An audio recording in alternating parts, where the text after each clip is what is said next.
O crepúsculo descia lento sobre o bairro operário, tingindo de cinza as fachadas desgastadas das casas. Para a maioria, a noite era sinônimo de descanso, o merecido apagar das luzes após um dia de labuta. Mas na pequena casa no final da rua, sem saída, a escuridão trazia consigo um visitante indesejado: o medo. Lá dentro, o pequeno Lucas, com seus recém-completados 9 anos, sentia um nó familiar se formar na garganta, enquanto o último raio de sol se despedia pela fresta da cortina. O silêncio na casa era quase ensurdecedor. Um silêncio que não acalmava, mas sim ampliava cada pequeno ruído. O estalo da madeira velha, o gotejar intermitente da torneira na cozinha, o murmúrio distante da televisão na sala onde sua mãe, Helena, tentava encontrar alguma distração.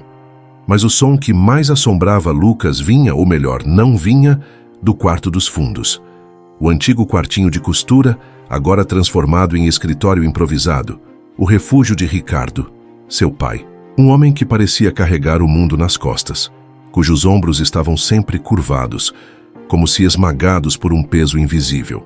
Ricardo chegava do trabalho, jantava em silêncio quase absoluto, os olhos perdidos em algum ponto além das paredes da cozinha, e logo se trancava naquele cômodo. Ninguém entrava, ninguém perguntava. Era como se uma linha invisível tivesse sido traçada, separando Ricardo do resto da pequena família. As risadas de antes, as brincadeiras de domingo, tudo parecia pertencer a uma vida passada, desbotada, como uma fotografia antiga. E era ali, na segurança frágil de seu quarto, enquanto ouvia os passos pesados do pai se afastando pelo corredor e o clique da porta do escritório se fechando, que a angústia de Lucas transbordava. Primeiro um soluço engasgado, depois outro. Logo as lágrimas silenciosas escorriam pelo rosto infantil, molhando o travesseiro. Ninguém compreendia a origem daquela tristeza noturna que tomava conta do menino. Helena, sua mãe, tentava acalmá-lo, com histórias e canções, mas seus olhos, também eles marejados de uma preocupação não dita, mostravam que ela também sentia a fratura naquela casa. O que acontecia naquele escritório? Por que seu pai se tornara tão distante, tão sombrio? Naquele silêncio inquietante, as perguntas ecoavam na mente de Lucas, misturando-se ao medo e à saudade de um pai que parecia ter desaparecido diante de seus próprios olhos. Aquela noite, porém, algo diferente borbulhava dentro de Lucas. O medo ainda estava lá, um companheiro frio e constante, mas era a curiosidade, a necessidade desesperadora de entender, que o impulsionou. As perguntas não podiam mais ficar apenas ecoando em sua mente. Precisavam de uma resposta, mesmo que assustadora. Com o coração martelando contra as costelas tão forte que parecia querer escapar, ele afastou o cobertor fino. O chão frio sob seus pés descalços enviou um arrepio por sua espinha, mas ele não recuou. Passo a passo, leve como uma pena flutuando no ar, ele se moveu. Cada tábua do assoalho parecia conspirar contra ele, ameaçando ranger e denunciar sua presença. Ele prendeu a respiração ao passar pela porta entreaberta do quarto da mãe, onde a luz azulada da TV piscava, iluminando por um instante o rosto cansado de Helena, adormecida no sofá. O corredor escuro se estendia à frente, e no final dele a porta do escritório. A porta proibida. Seus dedos pequenos e trêmulos tocaram a madeira fria da porta. Não havia fechadura visível, apenas um pequeno vão entre a porta e o batente, uma fresta escura que prometia vislumbres do segredo. Ele hesitou, o medo gritando para que voltasse para a cama, para a ignorância segura. Mas a imagem do pai distante, dos jantares silenciosos, da tristeza nos olhos da mãe, isso o empurrou para a frente. Inclinando-se devagar, Lucas colou o olho na fresta. No início só viu escuridão, mas logo seus olhos se ajustaram à penumbra. O quarto estava iluminado apenas por uma única fonte de luz baixa, vinda de um abajur antigo sobre a escrivaninha. E lá estava ele, Ricardo, de costas para a porta, curvado sobre a mesa de madeira gasta. Seus ombros tremiam levemente, como se estivesse com frio ou chorando. Lucas não conseguia ver seu rosto. Sobre a mesa, espalhados de forma caótica, havia papéis, muitos papéis. e algo que brilhava fracamente sob a luz do abajur. Pareciam pequenos pedaços de metal, talvez ferramentas delicadas ou fragmentos de algo quebrado. As mãos de Ricardo se moviam sobre esses objetos com uma intensidade estranha, quase febril, às vezes parando abruptamente, a cabeça baixa como se em profunda concentração ou desespero. E então, Lucas ouviu. Um som baixo, gutural, quase um murmúrio doloroso, escapava dos lábios do pai. Não eram palavras reconhecíveis, mas pareciam lamentos contidos, uma melodia triste e fragmentada que fez um calafrio percorrer a alma do menino. Aquela cena, o pai curvado na penumbra, os ombros tremendo, as mãos mexendo em objetos brilhantes enquanto emitia sons incompreensíveis, não se parecia com nada que Lucas já tivesse visto. Não era raiva, não era trabalho comum. Parecia um ritual secreto e doloroso. O coração do menino disparou, o ar faltou em seus pulmões. Ele levou a mão à boca para abafar um arquejo, os olhos arregalados fixos naquela visão perturbadora, a imagem gravando-se a fogo em sua mente infantil. O que quer que seu pai estivesse fazendo ali era sombrio, era triste, e Lucas sentiu com uma certeza avassaladora que era a causa de toda a escuridão que havia caído sobre sua casa. Ele recuou da porta como se tivesse tocado em fogo vivo, o corpo tremendo incontrolavelmente. Correu de volta para o quarto, os pés mal tocando o chão, e se enfiou debaixo das cobertas, puxando-as até o queixo como um escudo frágil contra a imagem que agora assaltava sua mente sem piedade. O pai curvado, os murmúrios de dor, os objetos brilhantes. Aquilo não saía de sua cabeça. O sono, que já era escasso, tornou-se impossível. Cada sombra no quarto parecia se contorcer. Cada estalo da casa soava como um prenúncio sinistro. O segredo que ele agora carregava era um fardo pesado demais para seus ombros pequenos. Uma pedra gelada alojada em seu peito. Os dias seguintes foram um borrão de ansiedade. Lucas mal tocava na comida. Seus olhos grandes e antes curiosos agora estavam sempre vagos, fixos em algum ponto distante, onde a cena do escritório se repetia incessantemente. Na escola, as palavras da professora se misturavam, os desenhos no caderno saíam tortos, manchados por uma distração constante. Qualquer som mais alto o fazia pular. Quando seu pai chegava em casa, Lucas sentia um misto de medo e uma tristeza profunda. Olhava para aquele homem e via não apenas o pai distante, mas a figura atormentada que vira na penumbra do escritório. Helena, percebendo o filho ainda mais retraído e pálido, tentava conversar, perguntava se estava doente, mas Lucas apenas balançava a cabeça, incapaz de articular o terror que o consumia. Como poderia contar à mãe o que vira? Como explicar algo que nem ele mesmo compreendia? A necessidade de compartilhar, de encontrar algum sentido naquele caos, tornou-se insuportável. Ele precisava de alguém, e seus pensamentos se voltaram para Dona Isabel. A vizinha idosa que morava na casa ao lado, com seu jardim cheio de flores e um olhar que parecia enxergar além das aparências. Dona Isabel sempre tinha um sorriso gentil, um biscoito caseiro e, mais importante, uma paciência infinita para ouvir as histórias mirabolantes de Lucas sobre super-heróis e monstros imaginários. Talvez ela pudesse entender monstros reais. Numa tarde cinzenta, enquanto Helena estava ocupada dentro de casa, Lucas criou coragem. Atravessou o pequeno portão enferrujado que separava os quintais e encontrou Dona Isabel cuidando de suas roseiras, as mãos enrugadas protegidas por luvas grossas. Ele se aproximou hesitante. "Dona Isabel?" chamou baixinho. A senhora se virou, um sorriso amável iluminando o rosto marcado pelo tempo. "Ora, Lucas, menino, que surpresa boa, mas que carinha é essa? Parece que viu fantasma." As palavras dela, ditas sem maldade, atingiram Lucas em cheio. Ele engoliu em seco. "É que eu vi uma coisa, à noite." Dona Isabel largou a tesoura de poda e se aproximou, os olhos atentos. "Uma coisa? Que tipo de coisa, meu filho?" Com a voz embargada, olhando para os próprios pés, Lucas tentou descrever. Falou do pai trancado, da luz fraca, dos ombros tremendo. Ele estava mexendo numas coisas que brilhavam. e fazia uns barulhos estranhos, Dona Isabel. Uns sons tristes. Parecia... não sei. Parecia magia ruim. Dona Isabel ouviu em silêncio, a expressão tornando-se séria, pensativa. Ela afagou os cabelos do menino. Ah, meu querido, às vezes a tristeza dos adultos é tão grande, tão pesada, que parece mesmo uma coisa de outro mundo. Quando a gente guarda muita dor aqui dentro, ela disse, tocando o próprio peito, ela precisa sair de algum jeito. E às vezes, sai de um jeito estranho, que assusta quem vê de fora.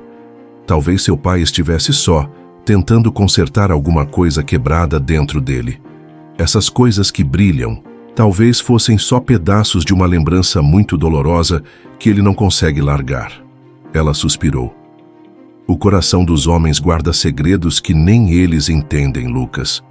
Não é magia ruim, meu bem. É só tristeza antiga. As palavras de Dona Isabel, embora gentis, não dissiparam completamente o medo de Lucas. Tristeza antiga. Consertar algo quebrado. A explicação era vaga, misteriosa, e de alguma forma tornava a dor do pai ainda mais palpável, mais sombria. Não era um monstro externo, talvez, mas um monstro interno. Uma dor tão profunda que o transformava naquela figura enigmática no escritório. O segredo continuava pesando, mas agora tinha um nome, ainda que nebuloso. Uma tristeza antiga e profunda. E isso, de alguma forma, parecia ainda mais assustador. A tristeza antiga. A frase ecoava na mente de Lucas, uma sombra que se recusava a ir embora. A explicação de Dona Isabel, ao invés de acalmar, parecia ter dado uma forma mais concreta, ainda que nebulosa, ao sofrimento do pai, tornando-o mais real e paradoxalmente mais assustador. A imagem do escritório não era mais apenas um mistério. Era um santuário de dor, um lugar onde a tristeza de Ricardo se manifestava de forma física e perturbadora. O peso daquele conhecimento esmagava o menino. As noites se tornaram piores. Os pesadelos eram frequentes. Corredores escuros que nunca terminavam. O som distorcido dos lamentos do pai. Objetos metálicos brilhando com uma luz fria e ameaçadora, perseguindo-o. Lucas acordava suando frio, o grito preso na garganta, com medo até de respirar para não acordar os pais e ter que explicar o inexplicável. Durante o dia, a apatia se instalou. Na escola, as notas caíram vertiginosamente. Ele se sentava no fundo da sala, olhando pela janela, perdido na repetição mental daquela noite fatídica. Pequenos incidentes, como um colega derrubando um estojo metálico no chão, o faziam encolher-se, o coração disparado. Ricardo, por sua vez, parecia afundar ainda mais em seu mundo particular. As horas trancado no escritório se estendiam. Saía apenas para refeições ainda mais silenciosas, o rosto marcado por uma exaustão profunda, olheiras escuras cavando sob os olhos que raramente encontravam os de Helena ou Lucas. Sua irritabilidade cresceu. Respostas curtas e ásperas tornaram-se comuns. Pequenas coisas, um copo quebrado por Lucas, uma pergunta de Helena sobre as contas, eram suficientes para gerar uma tensão palpável, um silêncio carregado de reprovação ou uma explosão contida, que deixava o ar pesado por horas. Era como se a tristeza antiga estivesse transbordando, envenenando o pouco de convivência que restava. Helena observava tudo com um desespero crescente. Via o filho definhar, assustado e retraído, e o marido se transformar numa sombra do homem com quem se casara. Antes que pudesse perguntar, antes que a confusão desse lugar à preocupação, seus olhos encontraram os de Ricardo. E naquele olhar, naquela vulnerabilidade exposta, ela compreendeu tudo que não fora dito por anos. A distância, a irritabilidade, o refúgio no escritório. Tudo fazia um sentido doloroso agora. As próprias lágrimas de Helena vieram quentes e rápidas. Ela entrou no pequeno cômodo, ajoelhou-se ao lado de Lucas e colocou a mão no ombro de Ricardo. Ah, Ricardo. Ela sussurrou, a voz embargada. Por que você não me contou? Por que carregou isso sozinho por tanto tempo? Aquele toque, aquelas palavras simples carregadas de amor e compreensão, foram a comportar que finalmente cedeu. Ricardo desabou.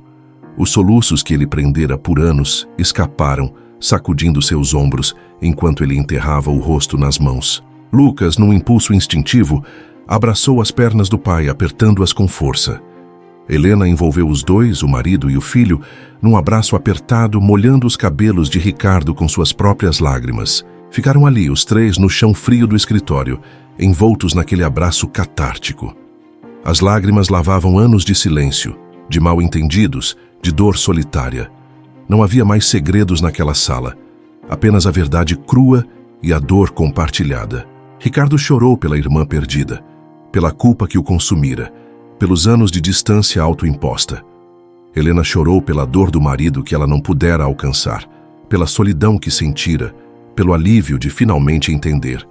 E Lucas chorou pelo pai que ele quase perdera para a tristeza, pela mãe que sofrera em silêncio e pela compreensão que agora os unia. Quando as lágrimas começaram a diminuir, Ricardo levantou a cabeça, os olhos vermelhos e inchados, mas com uma clareza que não tinham há muito tempo.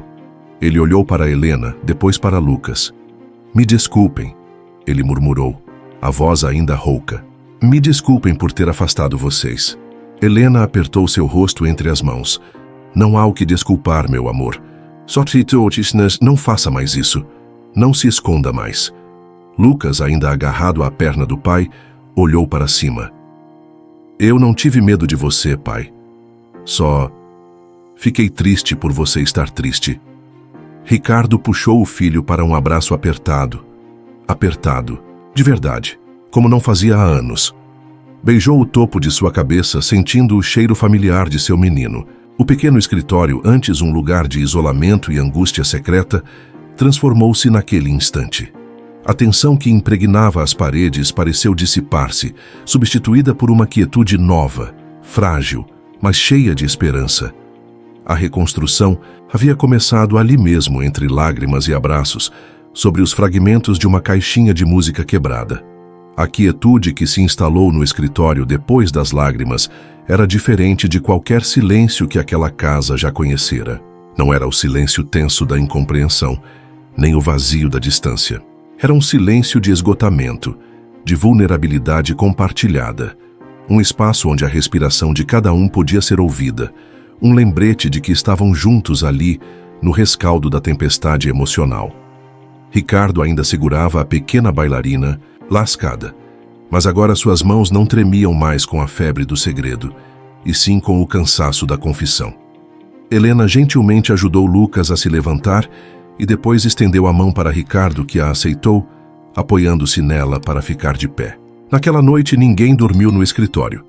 Juntos, os três recolheram os fragmentos da caixinha de música, não com a intenção frenética de consertá-la, como Ricardo fazia antes, mas com um cuidado reverente, quase cerimonial. Colocaram os pedaços delicadamente dentro de uma pequena caixa de madeira que Helena encontrou, um ato simbólico de guardar a memória de Clara, não mais como um fardo secreto de Ricardo, mas como uma parte da história da família, uma tristeza que agora podiam reconhecer juntos. Deixaram a caixa sobre a escrivaninha, um lembrete silencioso do passado, mas não mais uma fonte de tormento solitário.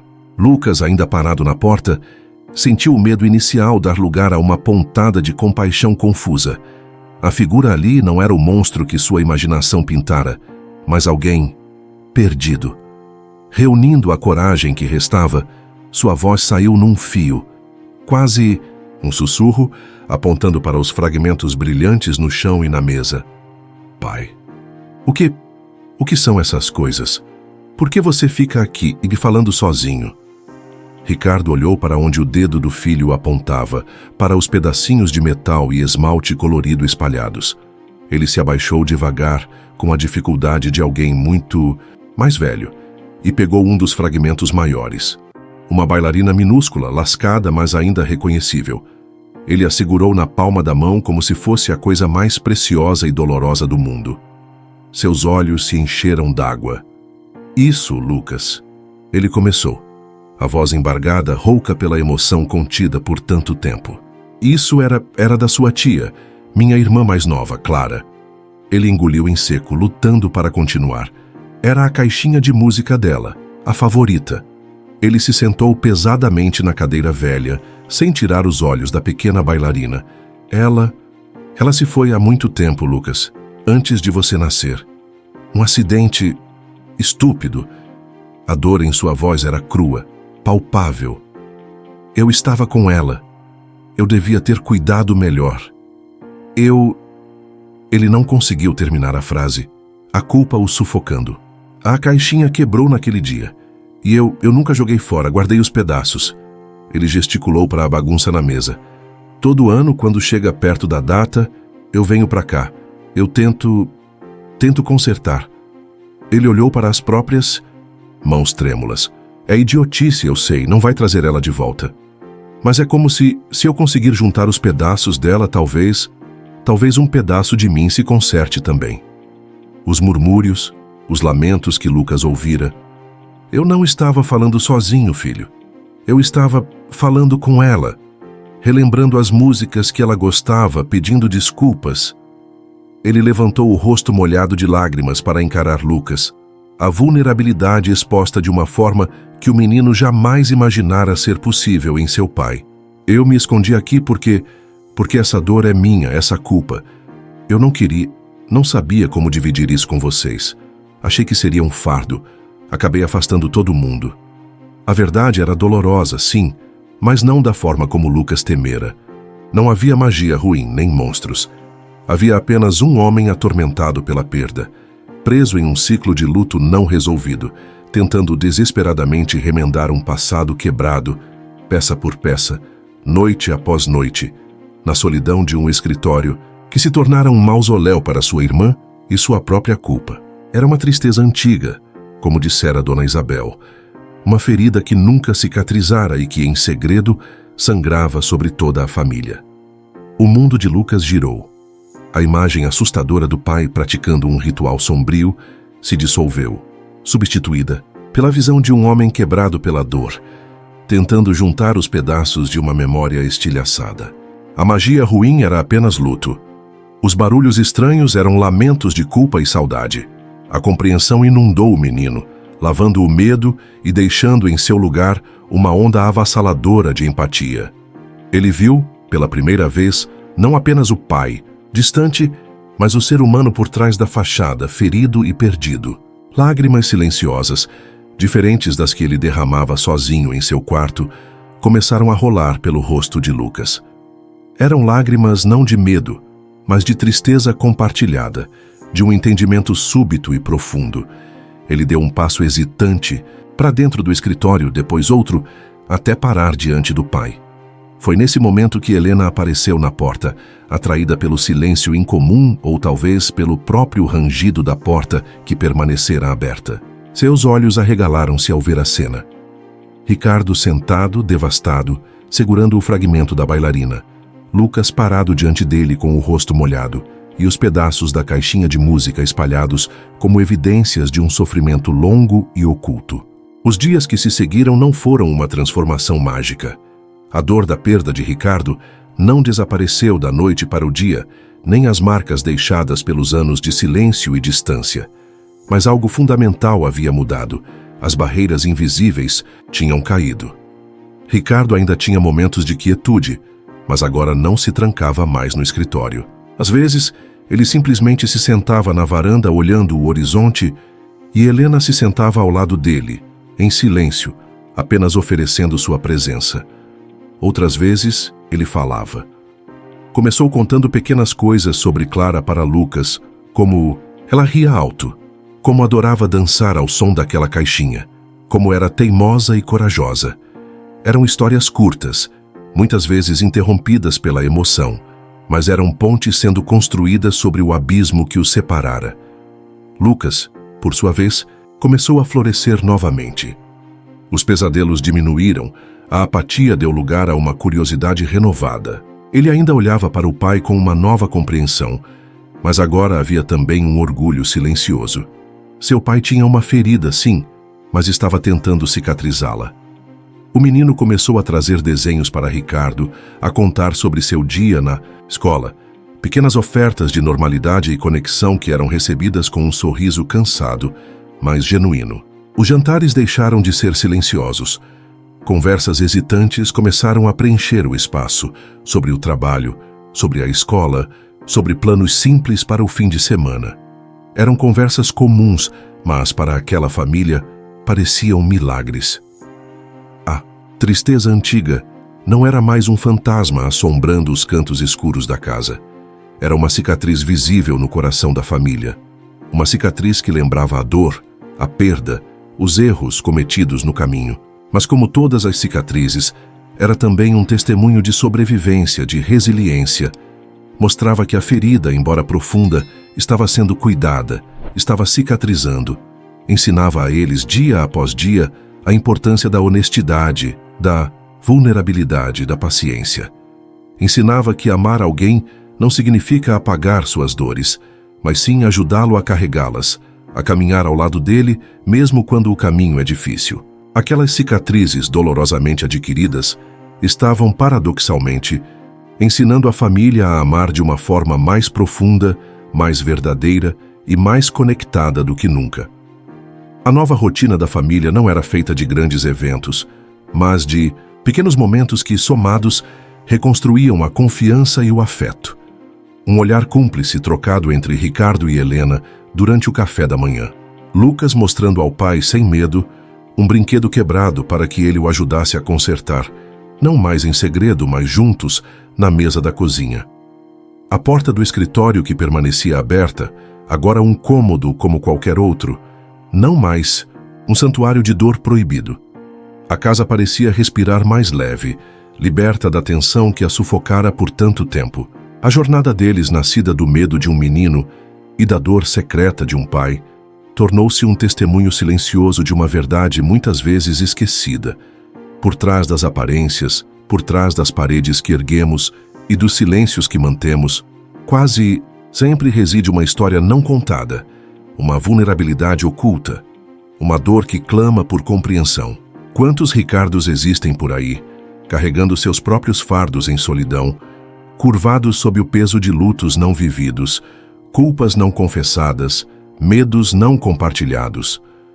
Quantas famílias sentem a rachadura crescer, sem entender que a distância é muitas vezes apenas um escudo frágil contra uma dor profunda demais para ser nomeada? O medo de Lucas, sua interpretação infantil e assustadora do que via na fresta da porta, foi o catalisador inesperado que forçou a verdade a vir à tona.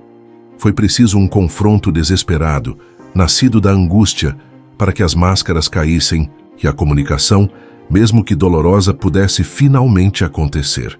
Tentava romper a barreira, perguntava a Ricardo o que estava acontecendo, oferecia ajuda, compreensão.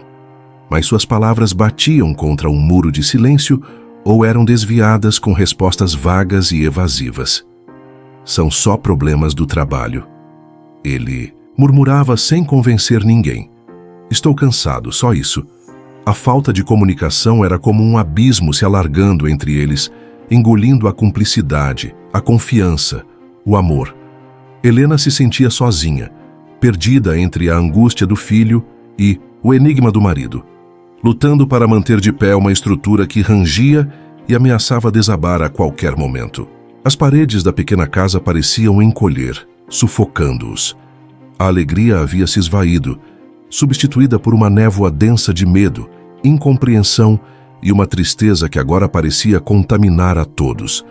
A família estava se desfazendo, silenciosamente, dolorosamente, diante dos olhos impotentes de Helena e do olhar assustado de Lucas. A gota d'água veio numa terça-feira chuvosa. O jantar fora ainda mais tenso que o normal. O silêncio pesado apenas quebrado, pelo som dos talheres no prato e pela chuva batendo na janela.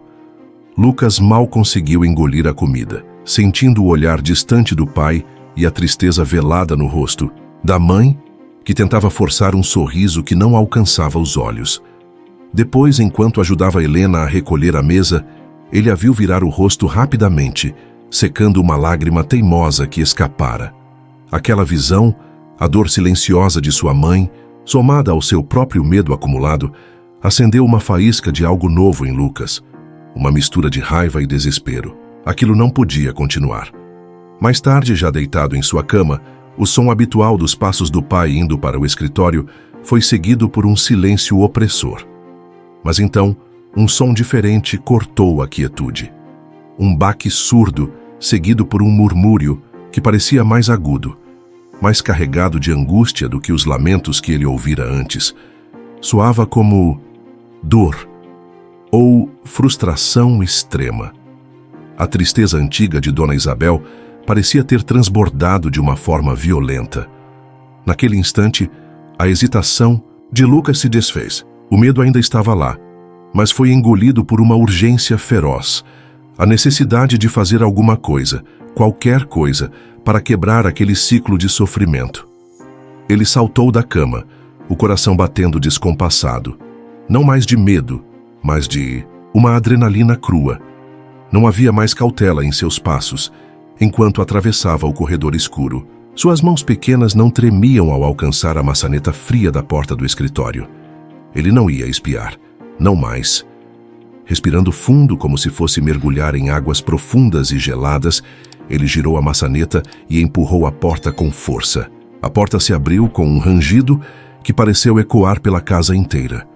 A cena que se revelou sob a luz amarelada do abajur era de um caos contido. Ricardo estava de pé, as costas curvadas, uma das mãos apoiada na escrivaninha como se para não cair. No chão, perto de seus pés, jazia um pequeno objeto de metal retorcido, uma das coisas brilhantes, e alguns papéis estavam amassados, um deles rasgado. O som que Lucas ouvira fora provavelmente o objeto caindo ou sendo jogado com força. Ricardo virou-se abruptamente ao som da porta se abrindo, o rosto uma máscara de choque e incredulidade ao ver Lucas parado ali, na soleira, ofegante, os olhos arregalados fixos nele. Por um instante, nenhum dos dois se moveu. O tempo parecia suspenso naquele confronto inesperado, a pergunta silenciosa de Lucas pairando no ar tenso entre eles. O que está acontecendo aqui? O choque no rosto de Ricardo lentamente deu lugar a uma exaustão profunda, como se a máscara que ele vinha sustentando por tanto tempo tivesse finalmente rachado sob o peso. Seus ombros caíram, a postura tensa se desfez, deixando à mostra um homem incrivelmente cansado, quase quebrado. Ele passou a mão pelos cabelos, um gesto de desespero silencioso, os olhos fixos no filho. Agora não mais com surpresa, mas com uma tristeza resignada. Eles aprenderam da maneira mais difícil que a verdadeira força não está em esconder as feridas, mas em ter a coragem de mostrá-las, de permitir que o amor do outro toque a dor e ajude na cicatrização. A história de Lucas, Ricardo e Helena nos lembra que a empatia é a chave que pode abrir as portas mais trancadas, que precisamos olhar além do comportamento irritadiço, da distância inexplicável, do silêncio incômodo e tentar enxergar o coração que pode estar sofrendo por trás. Que a comunicação, mesmo que difícil, mesmo que tropeçando nas palavras, é a ponte sobre o abismo da incompreensão. E que o amor verdadeiro e paciente, não exige perfeição, mas oferece um porto seguro, um lugar onde as cicatrizes não precisam ser escondidas, mas podem ser vistas como parte de quem somos. O amor que floresceu renovado naquela pequena casa não apagou a dor do passado, mas a envolveu, mostrando que mesmo nas sombras mais densas da tristeza, a conexão humana, a união familiar, tem o poder extraordinário de curar, de transformar e de nos lembrar que nunca estamos verdadeiramente sozinhos em nossas batalhas.